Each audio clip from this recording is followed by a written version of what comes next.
കണ്ണൂർ കോർപ്പറേഷനിലെ ഉദ്യോഗസ്ഥൻ കരാറുകാരിൽ നിന്നും പണം വാങ്ങുന്നതായി വിജിലൻസ് അന്വേഷണത്തിൽ കണ്ടെത്തി. അമൃത് പദ്ധതിയുമായി ബന്ധപ്പെട്ട ഉദ്യോഗസ്ഥനാണ് ഓൺലൈൻ വഴി പണം വാങ്ങിയത്. ഡിവൈഎസ്പി ബാബു പെരിങ്ങത്തിന്റെ നേതൃത്വത്തിലാണ് റെയ്ഡ് നടന്നത്.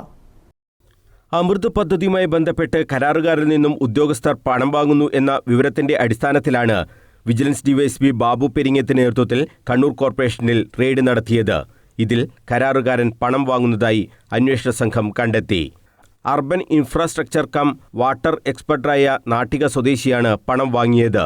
അമൃത് പ്രവൃത്തി ഏറ്റെടുത്ത കരാറുകാരിൽ നിന്ന് വ്യാപകമായി പണം വാങ്ങുന്നതായി വിവരമാണ് വിജിലൻസിന് ലഭിച്ചിരുന്നത്. 3 മാസമായി ഇതിന്റെ നിരീക്ഷണം വിജിലൻസ് തുടങ്ങിയിരുന്നു. വിജിലൻസ് പരിശോധനയ്ക്ക് എത്തിയപ്പോൾ ഉദ്യോഗസ്ഥൻ പണം വാങ്ങിയ കാര്യം നിഷേധിച്ചു. തുടർന്ന് മൊബൈൽ ഫോൺ പരിശോധിച്ചു. ഇതിലെ സാമ്പത്തിക ഇടപാടുകൾ പരിശോധിച്ചപ്പോഴാണ് അക്കൗണ്ടിലേക്ക് കരാറുകാരിൽ നിന്നും പണം എത്തിയതായി കണ്ടെത്തിയത്. വിശദമായി ചോദ്യം ചെയ്യലിൽ ബില്ലുകൾ മാറുമ്പോഴും മറ്റും സന്തോഷപൂർവ്വം നൽകുന്നതാണെന്നും ആവശ്യപ്പെട്ട് വാങ്ങിയതല്ലെന്നുമായിരുന്നു ഉദ്യോഗസ്ഥന്റെ മൊഴി.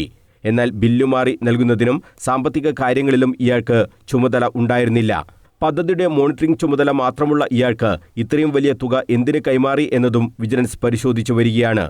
പണം നൽകിയ കരാറുകാരെക്കുറിച്ചും വിജിലൻസ് അന്വേഷിക്കുന്നുണ്ട്. കോർപ്പറേഷൻ എഞ്ചിനീയറിംഗ് വിഭാഗത്തിൽ അടക്കം ഇയാളുടെ അനധികൃതമായ ഇടപെടൽ ഉണ്ടെന്നാണ് ഉയർന്നിട്ടുള്ള പരാതി. അമൃത് പദ്ധതി ഡയറക്ടർ താൽക്കാലികമായി നിയമിച്ചതായിരുന്നു ഈ ഉദ്യോഗസ്ഥനെ.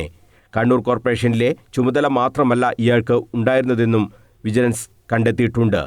അഴിമതി നിരോധന നിയമപ്രകാരം ഇയാൾക്കെതിരെ കേസെടുത്ത് അന്വേഷിക്കാനാണ് വിജിലൻസ് തീരുമാനം. ഇതിനായി വിജിലൻസ് ഡയറക്ടർക്ക് റിപ്പോർട്ട് നൽകി. ഡിവൈഎസ്പി ബാബു പെരിങ്ങത്തിന് പുറമെ inspector Nijesh, senior CPO ഹൈറേഷ്, CPO Shijith എന്നിവരും അന്വേഷണ സംഘത്തിൽ ഉണ്ടായി. ഇതിന്റെ അന്വേഷണം ഒരു ഉദ്യോഗസ്ഥനിൽ അവസാനിക്കുമോ എന്നാണ് ഇനി അറിയാനുള്ളത്. തട്ടിപ്പിന്റെ വ്യാപ്തി വലുതായതിനാൽ വിശദമായ അന്വേഷണം ഉണ്ടാകാനാണ് സാധ്യത. News bureau, Kannur.